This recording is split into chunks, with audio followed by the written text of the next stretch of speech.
Hello, my name is Father Kit. I'm a priest for the Diocese of Bordeaux, where I am at the moment. Greetings from France.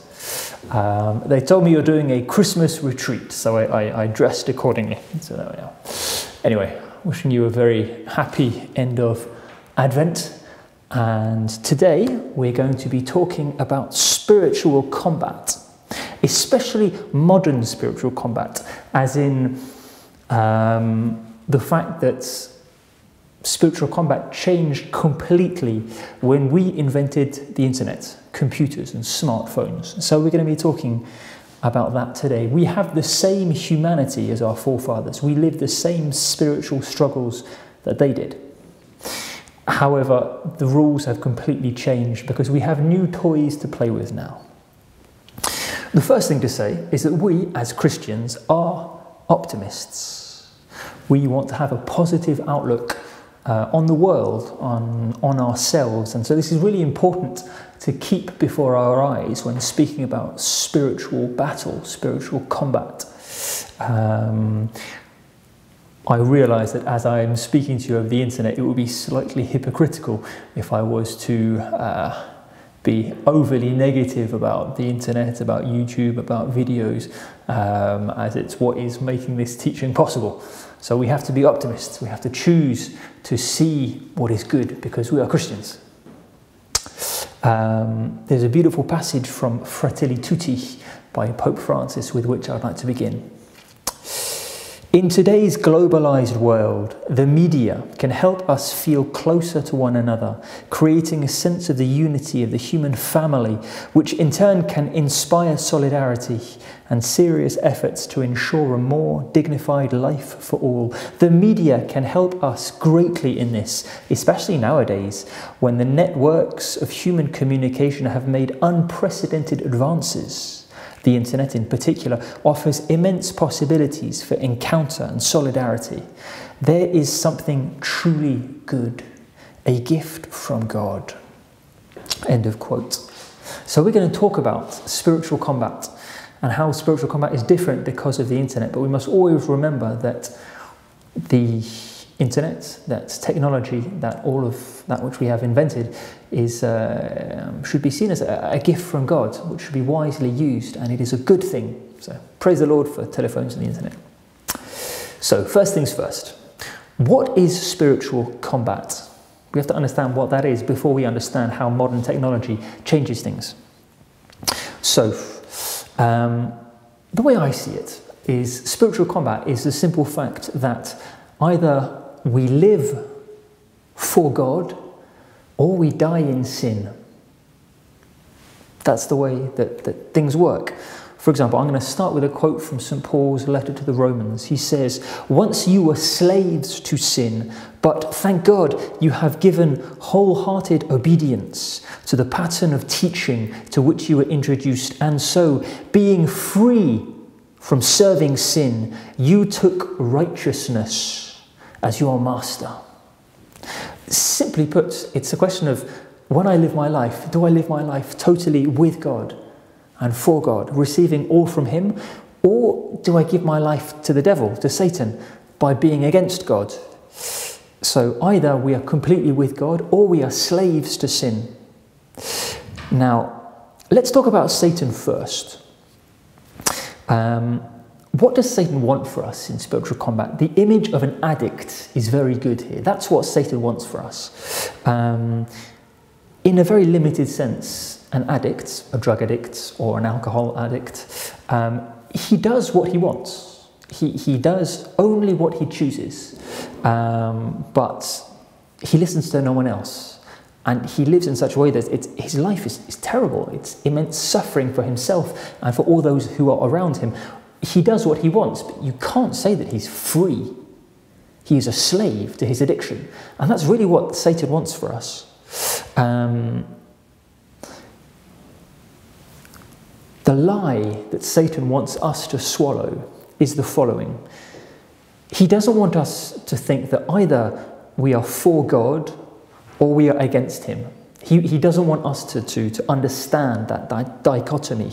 He wants us to think, no, just live for yourself. Live for yourself. That's the big lie he's trying to peddle. He wants us to think that there's a third option. It's not God or sin. There's a third option. Just live for yourself. But man is not made to give only to himself. Man is made in the image of God, and God is love. And so man is made with this logic of love inside himself. He has to give of himself to be able to live fully. That's the way that we work. Living for me, if I want to respect my own nature, I need to live for love and give of myself. There's a beautiful passage in an encyclical written by John Paul II called Redemptor Hominis, number 10, which I'm going to read to you now. Man cannot live without love. He remains a being that is incomprehensible for himself. His life is senseless if love is not revealed to him, if he does not encounter love, if he does not experience it and make it his own, if he does not participate intimately in it. This, as has already been said, is why Christ the Redeemer fully reveals man to himself. If we may use the expression, this is the human dimension of the mystery of the redemption. In this dimension, man finds again the greatness, dignity and value that belongs to his humanity. In the mystery of the redemption, man becomes newly expressed and, in a way, is newly created. He is newly created. So that's what it means. That is how to live our humanity to the fullness. It's by receiving from God, from Christ, this light which clears, which clarifies, which makes more beautiful all that we are. Turning away from God, just wanting to live for ourselves, is to turn to darkness. Satan wants us to be slaves to sin. Look at what happened after the first sin in the Garden of Eden. Adam and Eve, they sinned. They made a mistake. They got things wrong. And afterwards, what happened to them? They found themselves enslaved in a new situation they could not escape from. With the consequences of their sin, they could not escape. We can see all that in Genesis chapter 3. So, how does Satan try to trick us? How does he operate in spiritual combat? Well, first things first, he tries to ensnare us. He cannot operate by brute force. God won't let him. And so the only tools he has at his disposal are cunning, lies, half-truths, and temptation. He can tempt us to sin, he can trick us into sinning, but he can't force us to. He can't sin for us. We have to do it. You've seen Genesis chapter 3, the way he doesn't force Eve to sin. He just presents things in such a way that it's not clear, it's not right. Now the snake was the most subtle of all the wild animals that the Lord God had made. It asked a woman, "Did God really say to you that you may not eat from any of the trees in the garden?" We know how the story ends. But Satan has a problem. The problem is that, objectively speaking, sin is incredibly unattractive. It's ugly and it's bad for us. Let's take an example. Imagine there's a husband who is traveling, and imagine he meets a beautiful, charming woman who starts flirting with him. Now, he might be very tempted in that moment by the sin of adultery. However, if you were to arrive and you took him aside, sort of away from temptation, and you sat him down clearly and you said to him, "Think about what you're doing." Now, you're probably going to get caught. Your wife is going to find out, and so your wife will probably leave you. And your children will learn of what you've done. They won't forgive you, or even if they try, you will hurt your children. And there could be very negative consequences, sort of financially speaking. I mean, divorce is really, really expensive. And then you have to get a second house, a second apartment, because you can't live together. And so that'll just cost you so much more money. And those are only the negative reasons. You could explain to him the beauty of his vows. You could explain how much he loves his wife, how much he loves his children. And if he sees that clearly, all the smoke and fog of temptation and sin will be cleared, and he'll see that he just won't want to cheat on his wife. He won't be tempted. This is essential to understand in spiritual combat. Satan has to distract us from the reality of what sin is. He has to distract us from what's actually going on. He has to blind us so that we do not clearly see what's going on, what is right and what's wrong. He has to ensorcel us in a certain way. He has to blind us because sin is ugly and unattractive. So let's talk about modern technology, the way it operates and the way it can either free us or enslave us. So first things first, we must acknowledge that technology is part of our life. We can't get out of that now. The amount of time we spend on the internet, the way in which we interact with each other, we work, how present it is in our daily life. Modern technology, screens, internet, computers have changed our humanity, and that shouldn't alarm us at all. Humanity has always operated like that. There have always been discoveries which have profoundly changed the way we live our humanity, from mastering fire to discovering how to cultivate cereal, which meant that we could feed lots more people and we could live together in cities. It was only that discovery which allowed us to live in cities. Or to take a more modern example, well, there are new smelting and forging technology which was brought around the Bronze Age, the Iron Age, or the printing press, for a very modern example. The fact that we had literature very readily available changed the way we lived. It changed the whole world, really. So the internet, modern technology, has changed our humanity, and that's fine. That's okay. The only problem is, with regards to our freedom, our relationship, the freedom we experience in using this modern technology is far from being clear. We assume that as I'm the one who bought the telephone, I'm the one who chooses what I do, that it's just a free and simple relationship. It's not at all the case. I don't want to be alarmist, but there are certain facts which must be recognized. I mean, it's not for nothing that many of those who promote modern technology go to great lengths that their own children don't use modern technology. I mean, Steve Jobs, Bill Gates have famously said that they have incredibly strict rules about how much time their children can and cannot spend on computers, on the internet. For example, the founder of Snapchat, his name is Evan Spiegel, he only allows his children to have 1.5 hours per week of screen time.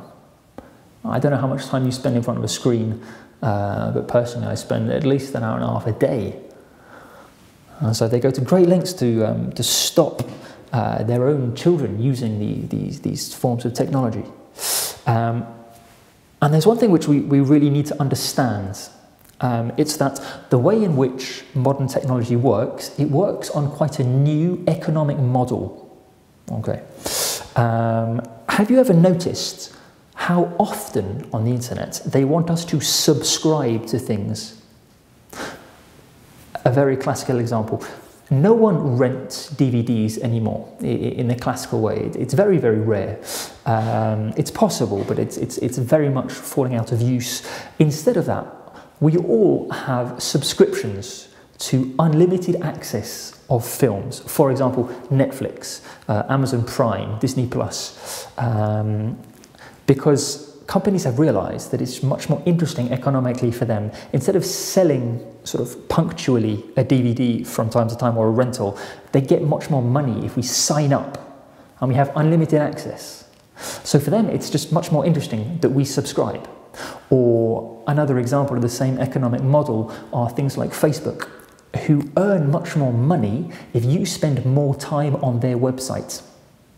Or YouTube, who earn more money if you spend more time watching their film, their videos. That's why they want us to spend much more time. The more time we spend using their websites, using their programs, the more money they make. That's the economic model behind it. That's just how it is. That's not morally good or morally bad. That's That's how things work. And so, these modern companies will try everything to make you spend more time using their products. And often they'll try and trick you, or they'll try and sort of coerce you gently into just not realizing how much time you're spending on their websites. Some examples of tools they use to produce this effect, little tricks, which cause this effect of, you must have experienced that, wow, it's been an hour and a half and I've just been watching YouTube videos for an hour and a half and I didn't see time going by, or wow, it's 2 o'clock in the morning, I should probably go to bed and stop watching Netflix. I mean, that's an experience we all make, because there are little tools, little tricks that these modern companies use to keep us watching. Autoplay on YouTube. You can turn it off, but the fact that it's normally on means that we keep watching because the next video looks really interesting.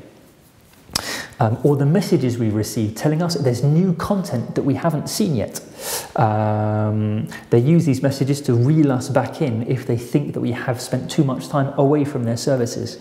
Often these messages are timed to arrive at the moment we've not gone on their services for a certain while, and often the messages, they don't actually tell us anything. There's no actual new content. It'll be something like, look, it's been 10 years of friendship with this person on Facebook, or look at this fun photo that everyone else has been looking at, but it's not actually a message for you. It's just they want to reel you in with something.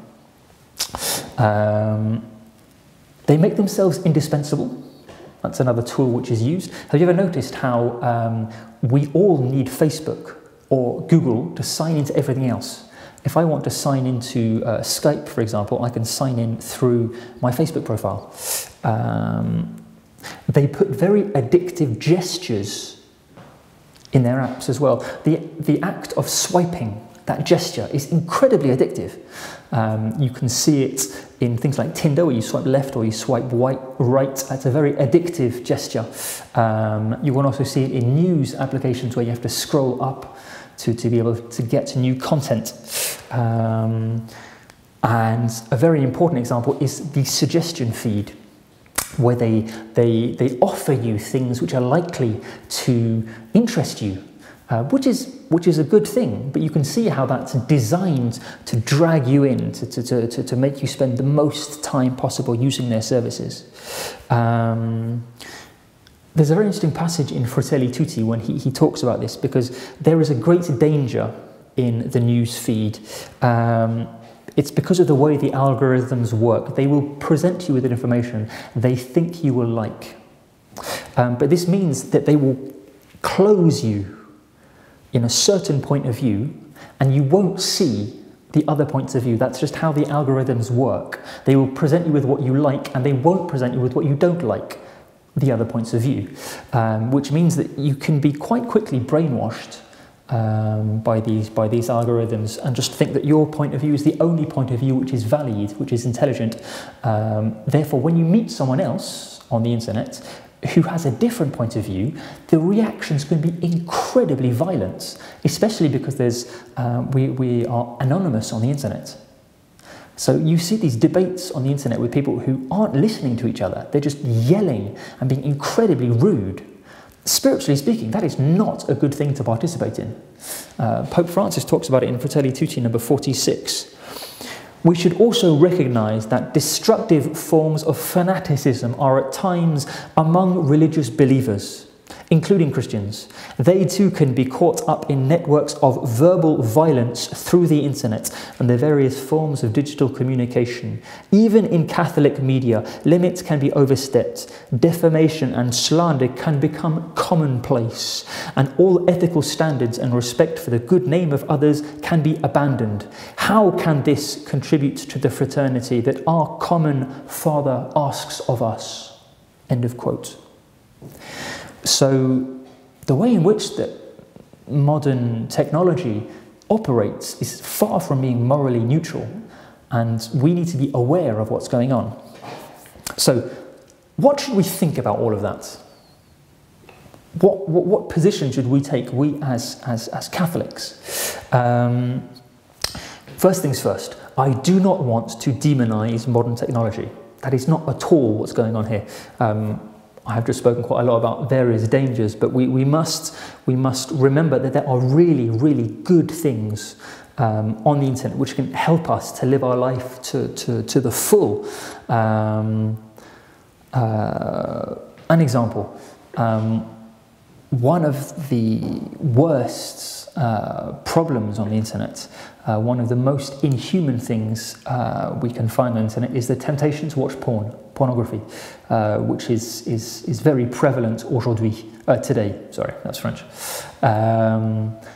But we can find applications on the internet, we can find videos, we can find testimonies of ways to fight against pornography. There are amazing websites, there are really, really good testimonies. There are very edifying stories we can find which can really help in this struggle. There are amazing Catholic bloggers, YouTubers, and people who are bringing the good news of the gospel on the internet in very imaginative ways. The irony isn't lost on me that I'm warning you about the dangers of the internet over the internet. There are really good things that can be found on the internet. We can't just say that everything is bad. That's too easy, and it's wrong. The situation is often really very subtle and very complicated. Let's take an example. YouTube. There is good and bad in YouTube. We've already talked about the algorithms, the way they present more and more things to keep you watching without, so you don't choose to watch more videos, you just get sucked in.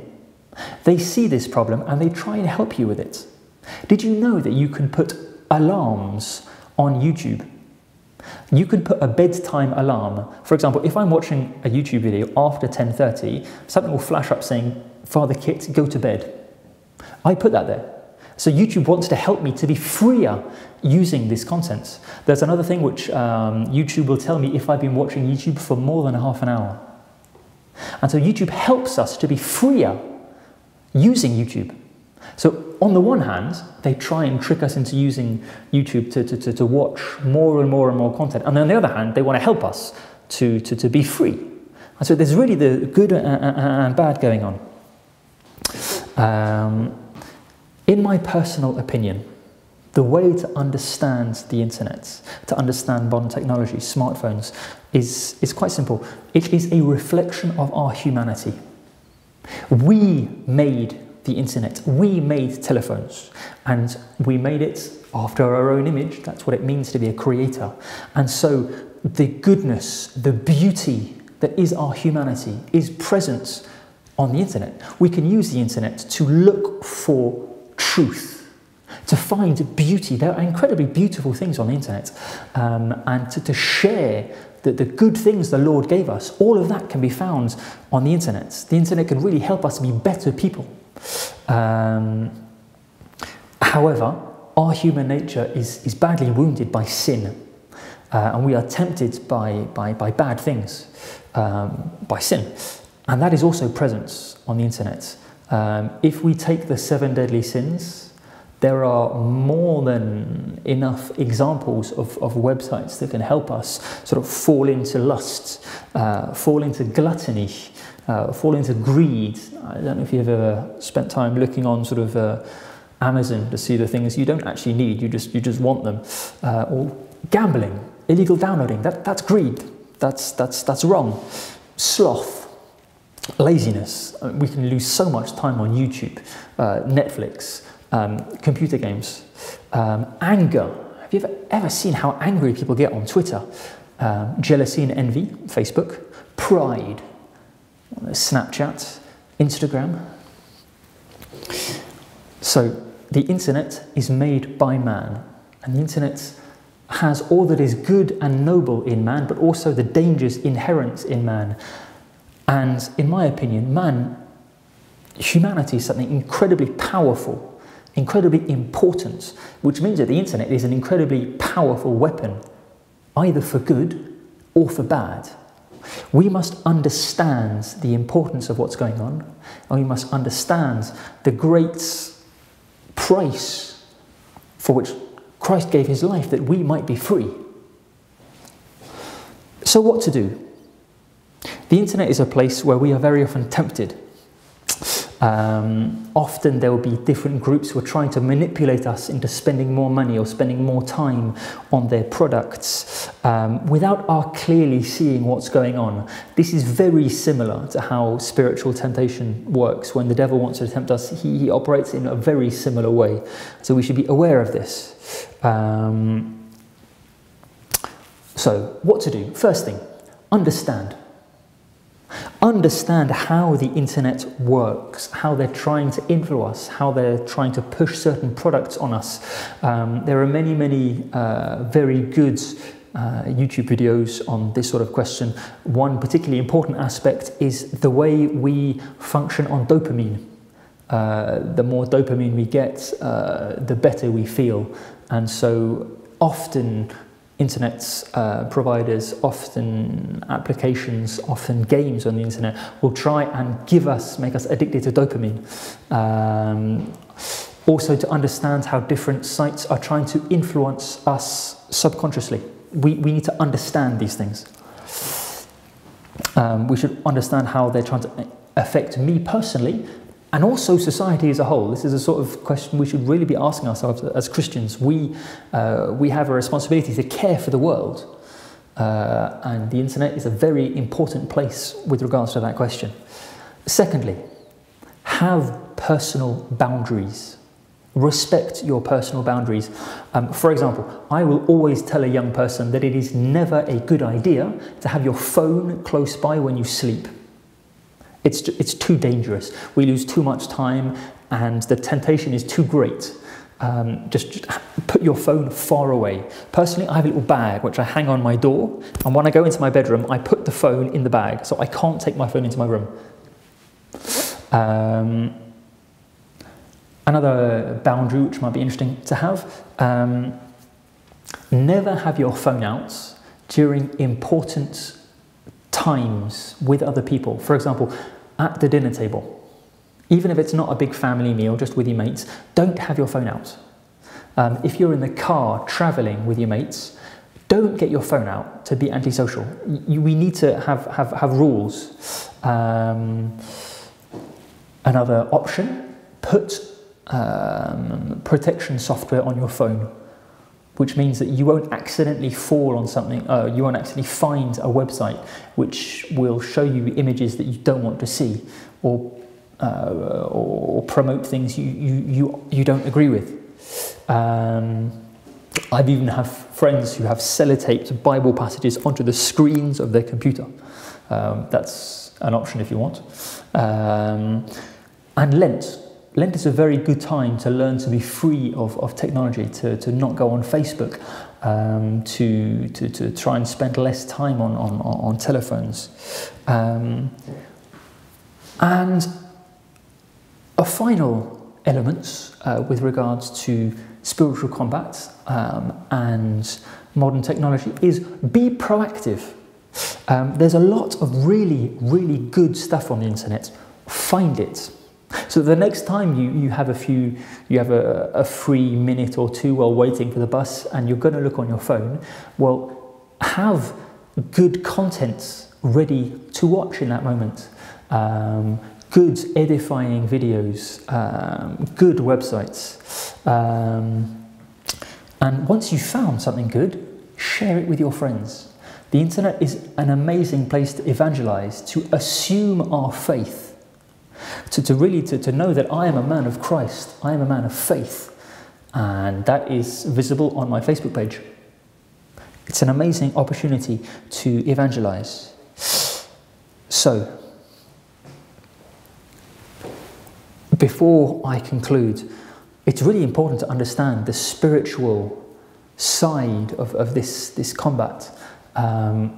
Christ wants us to be free, and Satan wants us to be slaves, and he is not picky about the tools he's willing to use to enslave us. We are sons and daughters of Christ, and we must be free. This is what Christ wants for us. This is our vocation. This is our call. We are made for heaven. So, in conclusion, I began by saying that as Christians we are optimists. And this isn't just an attitude we assume in front of other people. This is something which is chosen, understood, thought through and assumed in all that we do.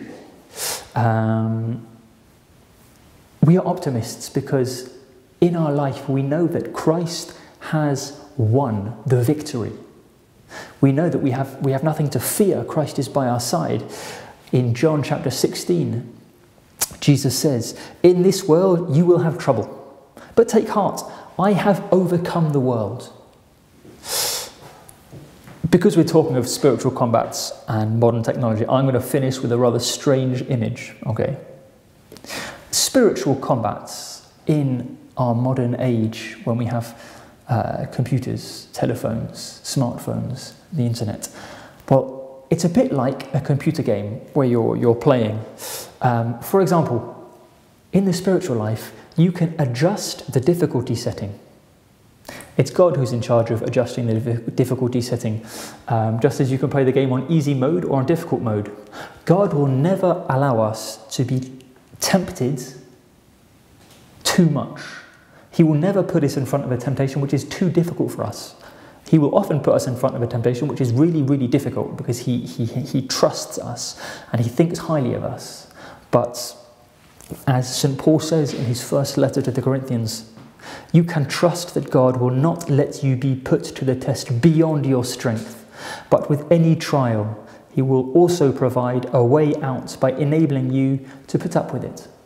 So God controls the difficulty settings. Another image, in computer games, sometimes you can play online with your friends, and if there's a mission which is too difficult for you, you can call your mates who are much better than you are, who are much further advanced, and who are at a higher level. That's the communion of saints. If you're having trouble with something, you can pray with the saints. There are saints who are specialists in certain areas. Patron saints are different things, or saints who have lived the same battles that we have. If in a computer game you find a passage which is particularly difficult, there's always the option to go on the internet and find a walkthrough which will explain how to get past this difficult boss, this difficult puzzle. We have the same thing with the wisdom of the church. There are always saints who have lived something close, if not exactly the same thing, that you're living now. Sin is not very inventive, and so there's not really much that Satan can tempt us with. He can package it in very exciting ways, but it's always the same product. Sin is very unimaginative, and so there will always be a saint, a doctor of the church, who can bring incredible wisdom, who can help you, who can provide a walkthrough to get through, to help you pass this difficult moment. In a game, when you die, you can just reload. You can do the same thing in your spiritual life. If you die spiritually because you fall into sin, there is confession. Confession is spiritual resurrection. It's you loading the game as if you never died.